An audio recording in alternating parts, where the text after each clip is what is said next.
So hello everybody, we will be seeing about esophagus today. So esophagus is an organ which is underspoken, not much discussed about. So what is esophagus? It is basically a pipe which carries food from the throat, traverses through the chest and then empties into the food bag, which is otherwise called as stomach. So it has got lots of unique features.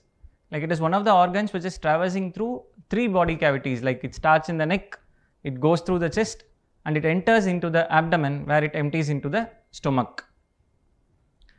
It is safely placed mostly behind in the chest. Though it is safely placed, it is yet vulnerable to injury, not from outside but from inside. What kind of injury is? Like it is in immediate contact with the stomach where acid is produced.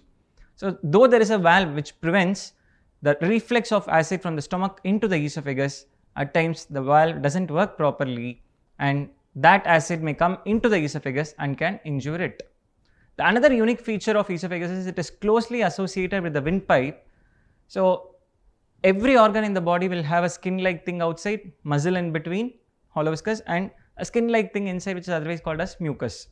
So that mucus lining in the upper portion of esophagus is something similar to that of what is lining the air pipe, and as it goes below, so the lining becomes similar to what is lining the entire intestine. So this can get affected by both the type of cancers, like the upper portion it can get affected by what is called as squamous cell carcinoma and lower portion can get what is called as adenocarcinoma, which is common in the rest of intestine. And symptoms related to the esophagus can be caused due to mechanical block or sometimes due to defect in the coordinated movements of the esophagus. So there comes the function of esophagus. The function of esophagus is it is just not only a passage but it contracts and relaxes so that whatever goes into the esophagus can be propulsed or pushed down into the stomach.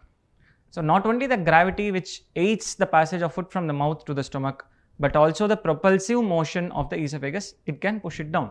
So if tumor is there or some ulcer is there which is causing narrowing, that again can block the passage of food below. At the same time, if the esophagus is not functioning properly, like it is not contracting and relaxing properly, then also it can produce symptoms similar to that of a block. Now, esophagus, again, one more unique feature is it can get affected from birth till death. So, as I discussed earlier, it is closely associated with the air pipe. In birth, it usually separates air pipe and food pipe, but certain children, certain neonates can have persistent connection between the air pipe and food pipe, which again requires surgery. So in elderly age group people, they may develop some symptoms like cancers or some symptoms like achalasia, functional symptom, as I told you, defect in the propulsive motion. So again, these may require endoscopy or surgery. So esophagus, though it's an organ which is safely placed, yet it is vulnerable for so many problems, starting from congenital problem, starting from injury kind of problems and also cancers. Thank you.